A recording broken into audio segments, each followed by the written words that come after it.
Hola, ¿qué tal? Muy buenas noches. Sean todos ustedes bienvenidos a La Voz de Residente. Como todos los jueves, agradecidos que nos estén acompañando esta noche y que se tomen un poquito de su tiempo para escuchar a los excelentes doctores ponentes que tenemos cada noche en la especialidad que usted sea, que usted quiera aprender. Ya que les recuerdo, tenemos diferentes especialidades a lo largo de la semana en La Voz de Residente.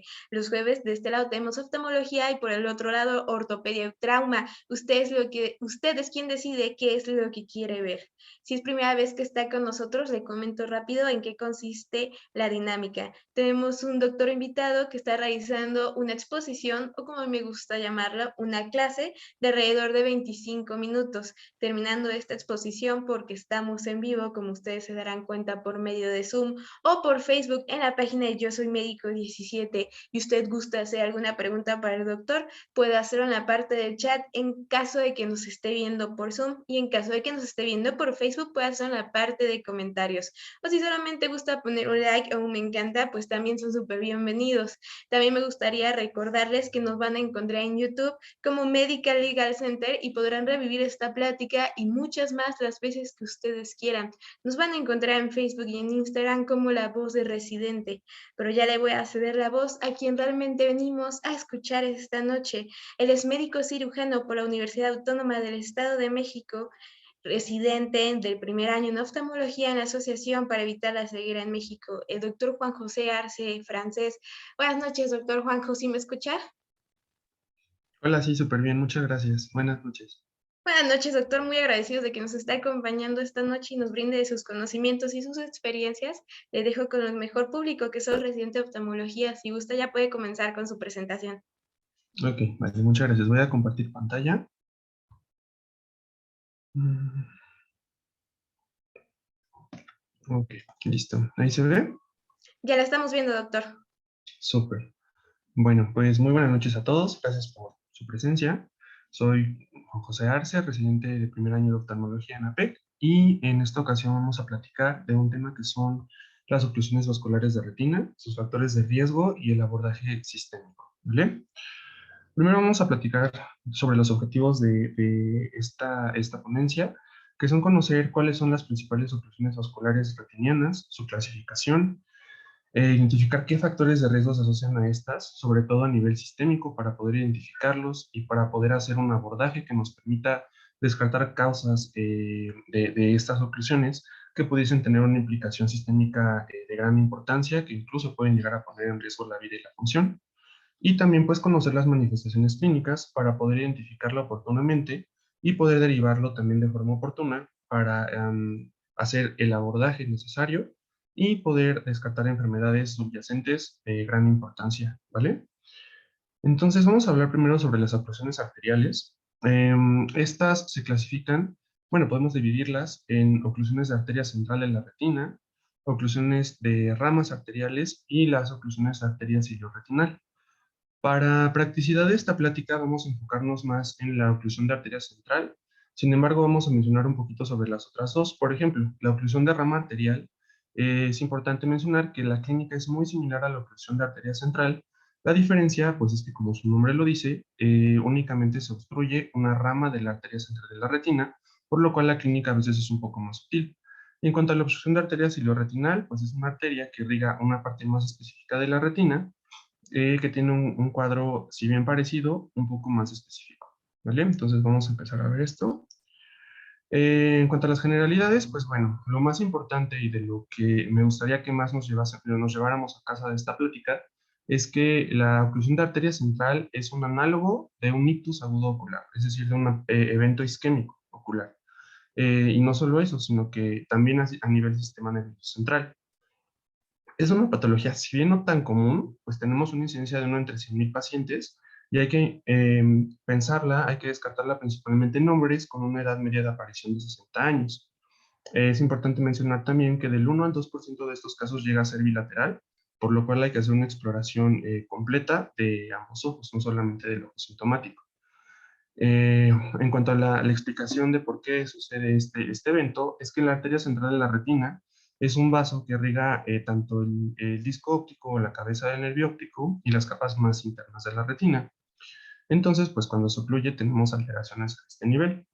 La causa más frecuente es un embolismo por una enfermedad de arterias carótidas, sobre todo pues por presencia de placas de ateromas en la bifurcación de la arteria carótida común.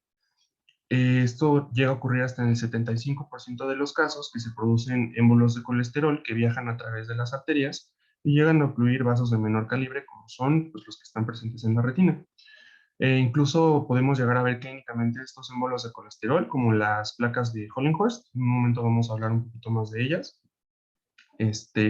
Y bueno, importante saber que también hay algunos otros casos, otras causas de embolismo, como son los émbolos de calcio, cuando una porción del ateroma se desprende directamente y llega a ocluir una arteria, émbolos de plaquetas o de material fibrinoide, así como la arteritis de células gigantes, ¿vale? Ahorita vamos a hablar un poquito más de ello. En cuanto a la anatomía, pues bueno, tenemos aquí la arteria carótida interna, la arteria oftálmica y la arteria central de la retina. Esta arteria central es la que se ocluye en estos casos, en esta patología. Sin embargo, es importante mencionar que también bueno, hay una arteria que es rama de la arteria oftálmica, que generalmente sale antes de la arteria central de la retina. Cuando esta arteria está presente, es una variante anatómica. Cuando está presente, nos da pauta para que, a pesar de que la arteria central de la retina se obstruya, esta pequeña rama, que es la arteria cilioretinal, nos permita conservar la irrigación a nivel de la fóvea, de la parte más central de la retina, por lo cual, cuando está presente, y ahorita vamos a hablar un poquito más de ello, el pronóstico visual generalmente es mejor, porque pues sí conservamos la visión central.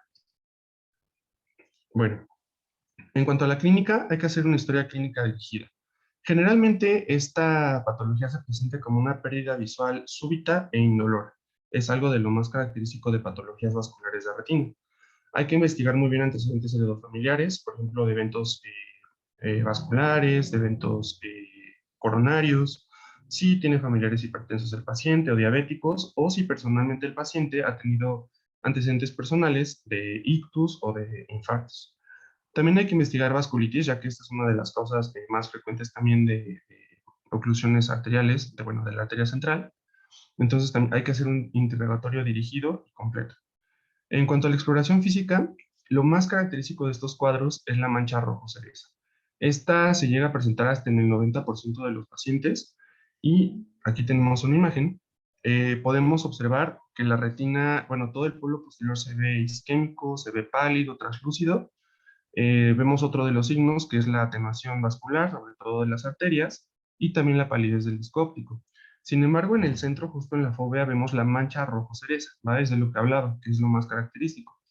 Esta mancha, siempre que la veamos, hay que pensar de inmediato en oclusiones de arteria central, y la explicación de por qué aparece esta mancha es porque, como toda la retina está isquémica, pálida, atenuada, alcanzamos a ver la circulación coroidea en esta parte. Como sabemos, aquí tenemos un corte de tomografía de coherencia óptica. La fóvea es la parte más delgada de la retina. Entonces es tan delgada que como está todo esto atenuado debido a la isquemia, la coroides llega a ser visible, su circulación llega a ser visible aquí, justo en el punto de la fóvea. Entonces de ahí que podamos ver este punto un poco más oscuro que equivale a la circulación coroidea conservada por debajo de la fóvea. Okay. Como les comentaba, la atenuación arterial también es otra característica muy importante, así como el edema y palidez del disco óptico. En cuanto a la visión, es importante mencionar que la gran mayoría de los pacientes va a presentarse con una pérdida visual profunda.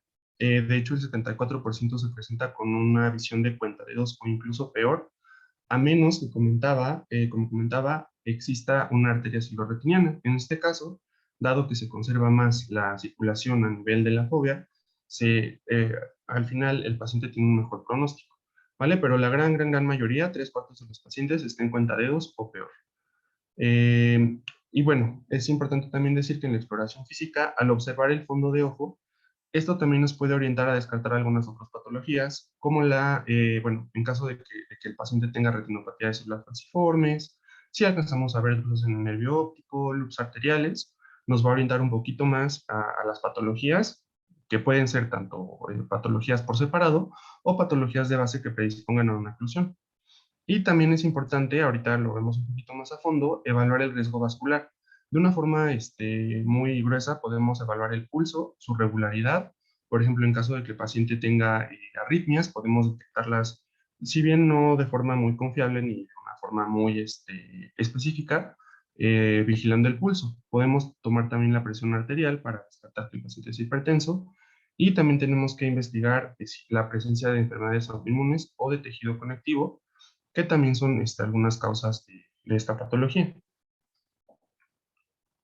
Vale, entonces aquí tenemos algunas imágenes. Es muy característica, ya que vemos, como mencionaba, la retina en general pálida, atenuada, los vasos adelgazados, la mancha rojo ceriza que ya hemos comentado, que es muy característica, y la papila con una palidez muy marcada. Sin embargo, aquí vemos unos vasos que parten de la papila y van como hacia la fóvea, que realmente es la arteria ciliorretinal. En este caso, esta arteria está irrigando el haz papilomacular, entonces, de ahí que el pronóstico visual sea mucho mejor, ¿vale? Porque se conserva este haz de fibras pues que tiene tanta densidad. Entonces, bueno, esto es muy, muy, muy, muy importante, muy característico, ya que nos puede hablar del pronóstico de este paciente. Y del lado derecho vemos una oclusión de rama arterial. En este caso se ve aquí muy pequeño, pero se alcanza a ver un punto blanco que equivale a un émbolo de colesterol, que es la placa de Hollenhorst que había comentado, que en este caso está ocluyendo una rama arterial.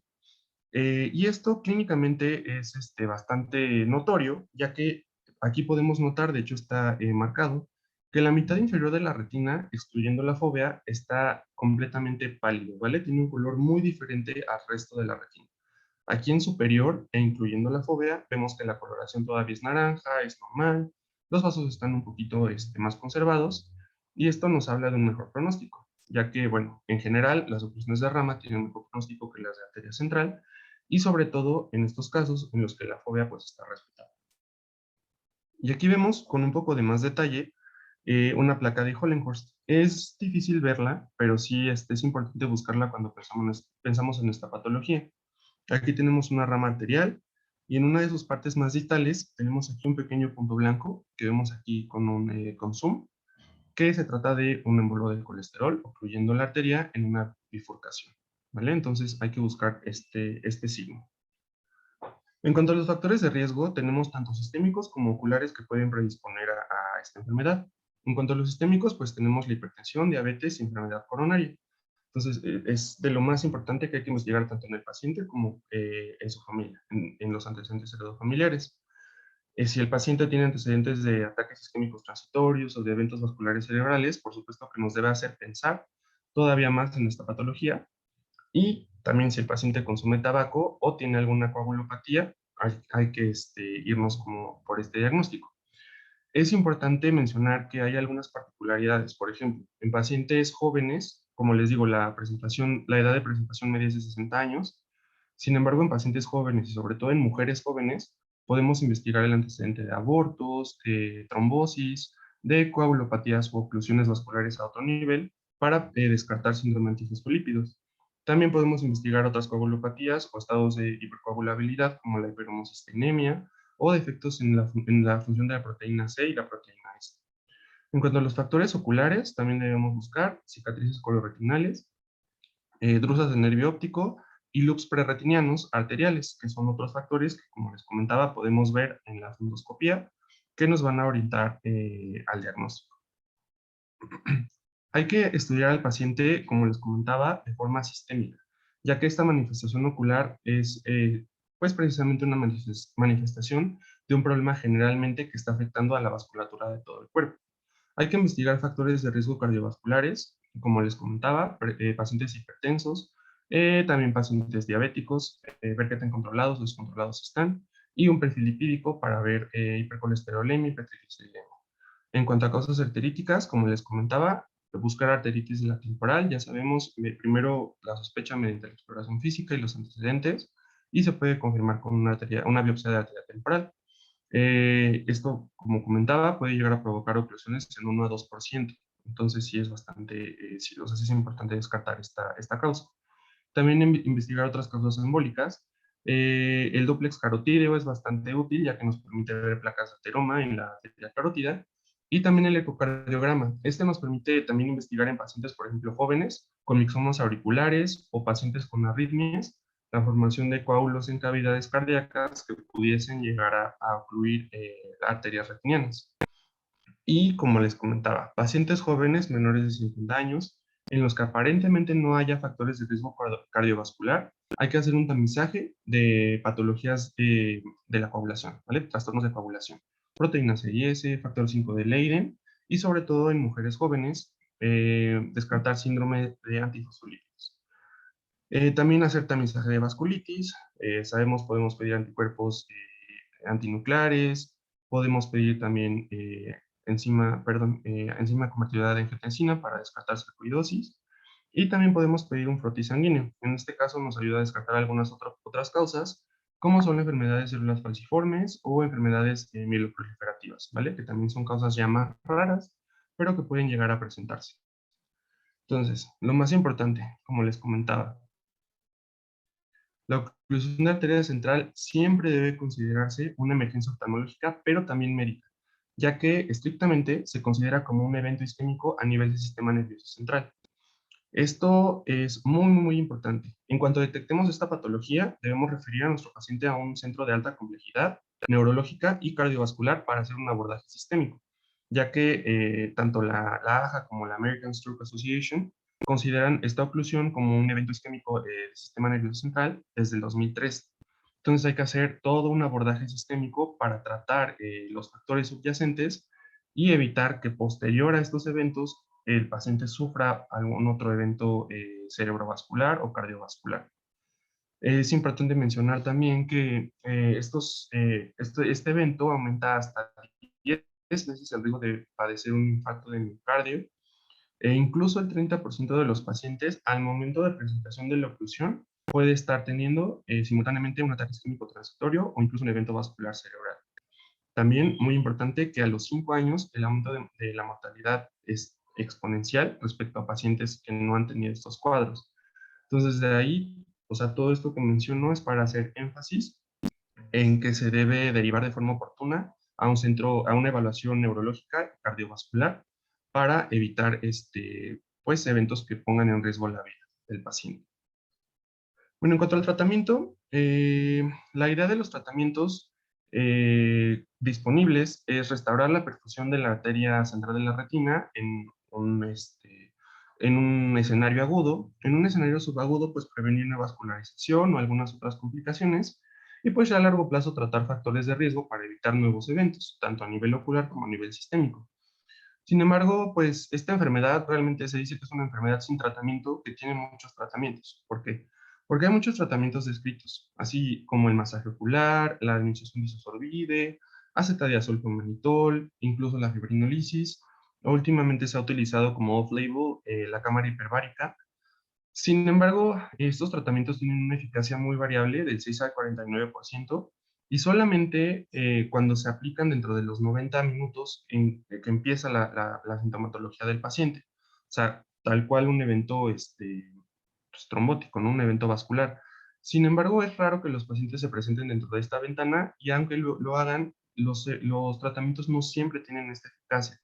Casi ninguno es efectivo. A veces incluso puede llegar a haber una resolución espontánea, pero realmente no hay un tratamiento demostrado eficaz.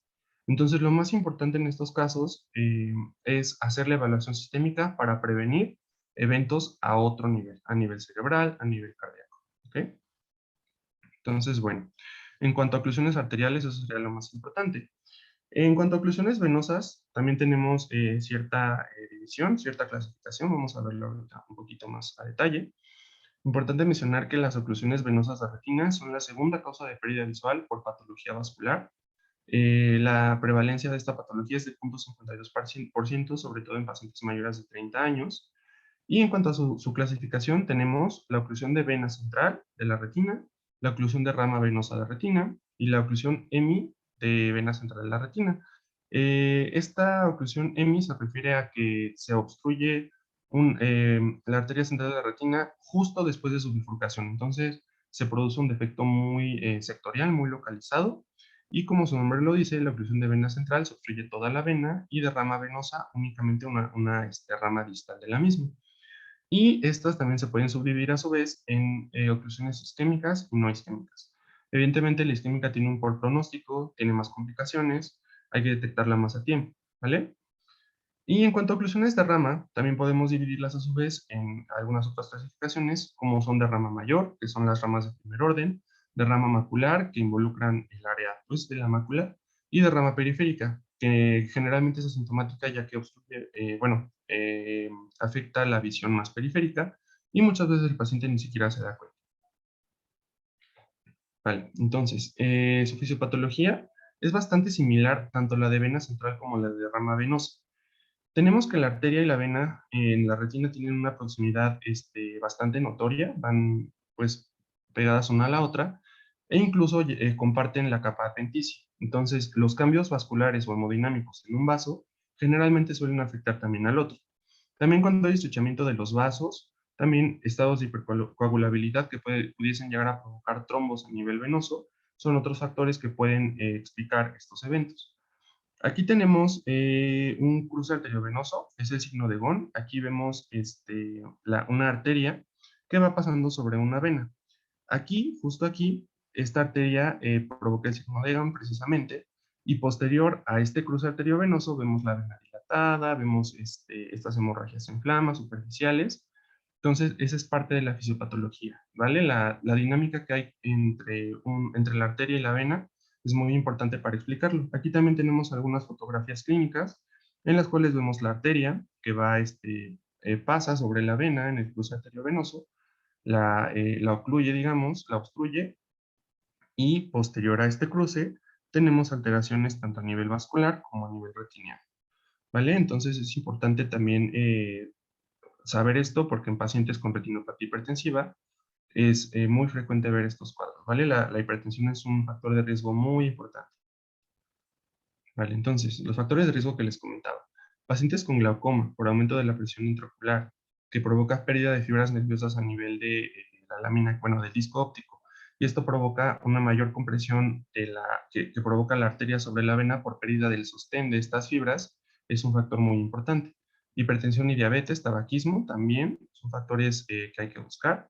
La hiperviscosidad sanguínea por la limitación al flujo de sangre dentro de los vasos y factores sistémicos como hiperlipidemia e hipercoagulabilidad, ¿vale? En cuanto a la clínica, podemos dividir la clínica en síntomas y signos. Los síntomas realmente son muy similares para las dos patologías, para la oclusión de vena central y de rama venosa. Consisten, al igual que en la oclusión de arteria central, en una pérdida visual brusca e indolora, ¿ok? Como les comentaba, es de lo más característico. Generalmente, bueno, es bien sabido que la oclusión de vena central tiene un peor pronóstico. ¿Por qué? Pues porque hay una pérdida de campo visual más generalizado. Más generalizado porque pues obstruye toda la circulación venosa. Y cuando se obstruye únicamente una rama venosa, produce escotomas sectoriales, solamente en la parte donde se obstruyó la rama venosa, y generalmente tiene un mejor pronóstico, ¿vale? También es importante mencionar que la oclusión de rama es más frecuente, también tiene menos complicaciones, entonces, pues, generalmente a los pacientes les va mejor. Ahora, en cuanto a los signos de esta patología, tenemos que igual son bastante similares. Posterior a la oclusión venosa, podemos encontrar tortuosidad de los vasos, hemorragias en flama. Ambas, tanto la de vena como la central, pueden provocar edema macular, exudados algodonosos, y ya como una complicación más tardía en los vasos, y también alteraciones en el epitelio pigmentario.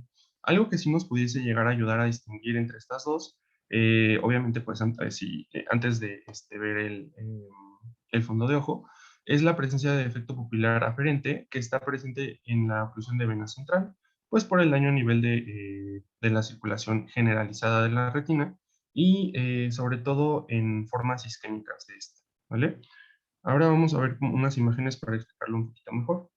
Aquí tenemos una oclusión de vena central, vemos los vasos, bueno, las venas tortuosas, hemorragias superficiales prácticamente en toda la retina, que es de lo más característico, y lo más importante es precisamente eso, que afecta a toda la retina, no vemos algo como tal sectorial. ¿Ok? Vemos, les digo, las hemorragias en flama, aquí pues no se alcanza a ver el edema macular, pero sí vemos toda la tortuosidad, ¿vale? Aquí no alcanzamos a ver exudados algodonosos, pero es un hallazgo que también podríamos pensar encontrar. Y de este lado tenemos una oclusión de rama venosa. En este caso es una afectación superior. Vemos igual los vasos tortuosos, las hemorragias en flama, pero lo importante es que vemos afectada la mitad superior y la mitad inferior prácticamente se ve sana. ¿Ok? Aquí vemos también otras imágenes. Del lado izquierdo, una oclusión de vena central. Aquí sí llegamos a ver algunos exudados algodonosos, las hemorragias en flama, las venas tortuosas. Y aquí del lado izquierdo podemos ver igual vasos tortuosos, hemorragias, y aquí sí podemos ver algunos exudados que nos pudiesen hablar de edema macular, ¿vale? Entonces son de los hallazgos que podemos esperar encontrar.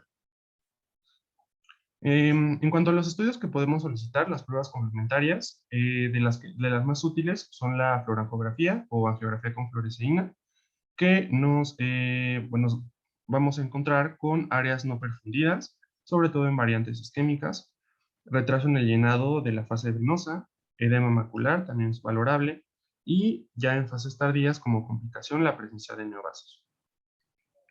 Tenemos aquí una oclusión de vena central en su variante isquémica. Aquí tenemos la fotografía del fondo de ojo y aquí tenemos la fluorangiografía, en la cual vemos los vasos tortuosos, las áreas de no perfusión y también, bueno, vemos algunos exudados. Y esta es una oclusión de rama, también en su variante isquémica, en este caso superior, en la que vemos los mismos signos, ¿vale? Entonces, la fluorangiografía es un estudio que nos va a orientar bastante, que nos va a permitir guiar nuestro diagnóstico y sobre todo delimitar la zona de daño, la zona que está afectada por la patología. Otro estudio que podemos pedir que nos va a ayudar para evaluar tanto el evento en agudo como sus complicaciones es la tomografía de coherencia óptica macular. En esta podemos buscar edema macular, engrosamiento retiniano, alteración en la zona de elipsoides, que pues, es parte de la zona de fotorreceptores, y ya en fases más tardías, como complicaciones, incluso podemos llegar a ver desprendimientos, pero eso ya es más tardío, más como por una patología similar a la retinopatía diabética por la isquemia que provoca la oclusión. No es tan común, bueno, no es común verlo en agudo. Y aquí vemos algunas imágenes de una tomografía con edema macular quístico, líquido subretiniano. Y aquí tenemos también otro hallazgo que podemos encontrar en estos pacientes con una membrana epirretiniana. ¿Vale? Entonces estos dos estudios nos van a ayudar bastante para confirmar el diagnóstico, pero también para delimitar el daño y también para guiar el tratamiento. Bueno, en cuanto al tratamiento de la oclusión de vena central, podemos dividirlo en las dos variantes. La variante isquémica, lo más importante es hacer un seguimiento periódico. Y la mayor arma que tenemos es la panfotocoagulación. Esta se realiza para evitar, bueno, cuando hay neovascularización, para evitar glaucoma neovascular, ya que, bueno, esta complicación nos puede llevar incluso a la ceguera, ¿vale? También tenemos algunas otras opciones, sobre todo cuando hay edema macular, siempre hay que dar tratamiento, como son la inyección intravítrea de antiangiogénicos o incluso la inyección de esteroides intravítreos. En la variante no isquémica, lo más importante es el seguimiento de la vigilancia. Normalmente, podemos vigilar al paciente de manera periódica durante los primeros 3 meses de forma muy estrecha, porque sabemos que el glaucoma de los 3 meses o de los 90 días es el glaucoma neovascular que se presenta secundario a neovascularización por la oclusión de vena central, ¿vale? Esta neovascularización se presenta en la gran mayoría de los pacientes en los primeros 90 días a partir del cuadro. De ahí que tenemos que hacer el seguimiento estrecho durante 3 meses. Bueno, en cuanto a la oclusión de rama venosa, podemos igual mantenerlo en vigilancia, ya que como les comentaba, tiene un mejor pronóstico y además tiene menor afección a nivel visual. Entonces podemos vigilarlo. Y en el momento en el que veamos el primer neovaso en ángulo o el primer signo de rubeosis, ahí inmediatamente hay que tratar, ¿vale? Con fotocoagulación sectorial en este caso, solamente del área isquémica, y también, en caso de presentar edema macular, como les comentaba, administrar antiangiogénicos y o corticosteroides. Depende de qué tanta respuesta tenga el paciente y de la extensión o, bueno, de la severidad del edema macular. Bueno, en cuanto al estudio sistémico, también es importante hacer como este abordaje en estos pacientes, ya que tiene también implicaciones, así como la oclusión de la arteria, que pudiesen tener a la larga mayores complicaciones. En todos los pacientes que presenten esta patología hay que hacer una investigación general con una biometría, velocidad de sedimentación, tiempos de coagulación y fibrinógeno, su perfil lipídico, estudios de química sanguínea, por ejemplo, también pacientes diabéticos, ver qué tan controlados están. En pacientes sin factores de riesgo menores de 50 años y sobre todo también en pacientes con oclusiones venosas que se presenten bilateralmente, hay que hacer investigaciones un poco más específicas, como estados de hipercoagulabilidad, como comentaba, hiperhomocisteinemia, el perfil de antifosfolípidos, sobre todo en mujeres jóvenes con antecedentes de abortos recurrentes o trombosis, proteína CIS, factor 5 de Leiden y antitrombina y protrombina.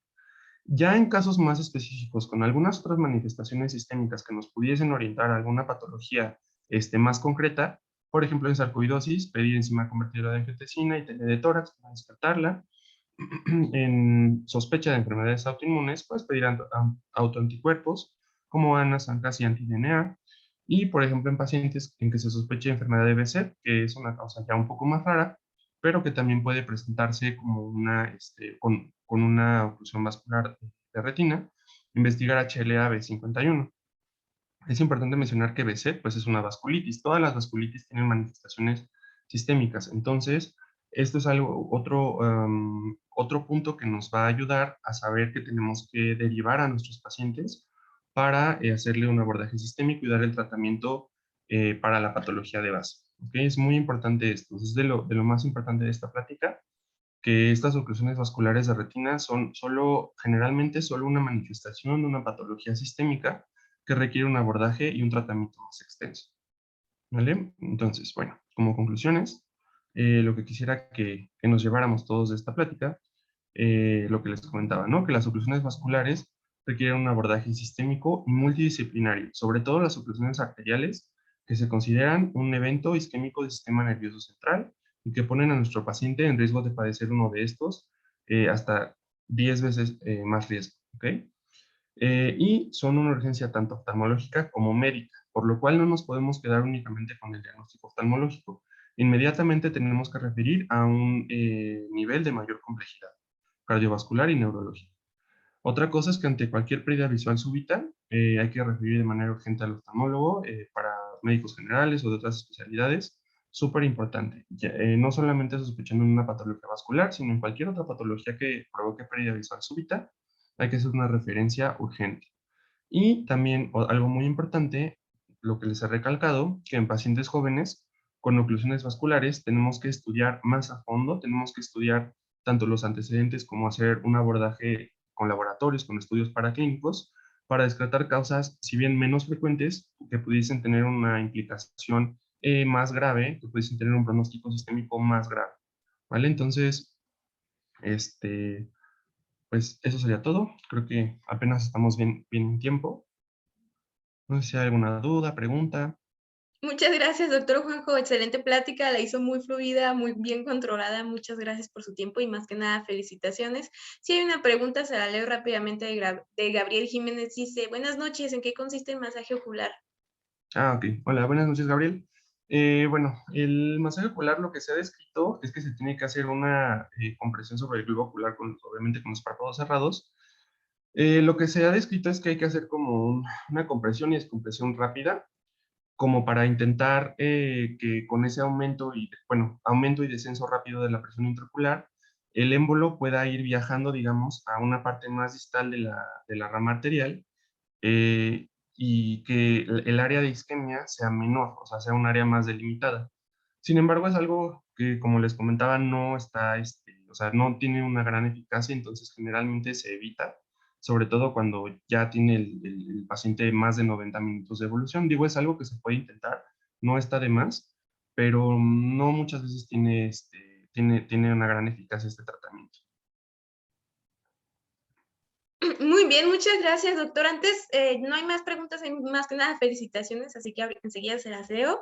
Nada más me gustaría recordarles que si se perdieron un poquito de la plática del doctor Juanjo y quieren volver a revivirla para estudiar o para repasar las veces que usted guste, lo que puede hacer es buscarnos en Medical Legal Center en YouTube y ahí van a subir la plática. Generalmente se suben un día posterior al día original, o si la quieren buscar también en Facebook, en la página de Yo Soy Médico 17, pues ahí también van a poder encontrarla. También me gustaría comentarles que si ustedes son son doctores residentes y también les gustaría hacer una plática como lo ha hecho el doctor Juanjo esta noche, son bienvenidos y con mucho gusto les cedemos una hora. Solamente mándenos un mensaje a nuestro Instagram o nuestro Facebook de La Voz de Residente y con mucho gusto le daremos un pedacito, ¿sale? Y también me gustaría recordarle que si usted es jefe o jefa de residentes y requiere alguna plática para adiestramiento o capacitación en temas médicos legales, por favor, mándenos un correo electrónico a atención.mlc@gmail.com y está recibiendo de nuestras pláticas de manera gratuita en esta temporada de pandemia. Antes de las felicitaciones, acabo de ver una pregunta, doctor. Dice de María de Lourdes, buenas noches, ¿qué tipo de fibrinolítico utilizan? Gracias.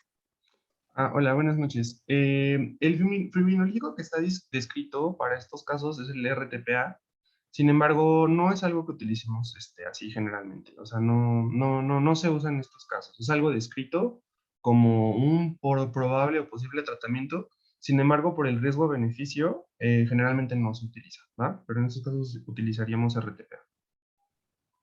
Muchas gracias, doctor Juanjo. Le paso a leer felicitaciones porque a mí me encanta leer las felicitaciones. Ujú. Gustavo Herrera le manda buenas noches, saludos de Morelia. Gina Luce, felicidades, es un tema muy interesante. Gustavo Torres manda sus felicitaciones también. Concepción, buenas noches, excelente charla. Ivette Sánchez, magnífica ponencia, felicidades. Joel manda saludos desde Tepic, Nayarit. Agus, felicidades, Juanjo, muy claro. Gabriel Jiménez, muchas gracias por la contestación de su pregunta. También veo otro de Ramsés, excelente ponencia, muchas felicidades. Carlos manda excelente ponencia, saludos. De otra pregunta, ahorita se la leo rápidamente. Concepción comenta, ¿se puede hacer algo de manera preventiva? Realmente no. O sea, lo más importante es con estos factores de riesgo que les comenté, pacientes hipertensos, diabéticos, antifosfolípidos, pacientes con trastornos de la coagulación, lo más importante es controlar la patología de base. Si acaso, muy importante es dejarles claros los datos de alarma oculares, baja visual súbita, bueno, algunos otros miosopsias, fotopsias, pero sobre todo baja visual súbita. ¿Ok? Sí, es lo más importante, la prevención, tratar los factores de riesgo sistémicos. Y, por ejemplo, en pacientes con placas de ateroma grandes, obviamente tenemos algunos procedimientos como la aterectomía, etcétera, que nos pudiesen ayudar, pero pues ya para isquemia a otros niveles, que secundariamente nos ayuda a prevenir eventos isquémicos a nivel ocular. Muy bien, doctor Juanjo, muchas gracias. Y termino con los comentarios de Elvia, que dice, mil gracias. Emairani, felicidades al doctor Arce. Y Gustavo manda muchas felicidades, muy interesante tema. Doctor, pues más que nada, felicitaciones de todos. Sí, tuvo una plática bastante fluida, muy buen dominio del tema. Muchas gracias y muchas gracias por darnos un poquito de su tiempo y de sus conocimientos, apenas que va iniciando su carrera como futuro especialista. Mucho éxito y muchas gracias por su tiempo. No, muchísimas gracias a todos por su atención y que tengan buena noche. Bonita noche, buenas noches a todos.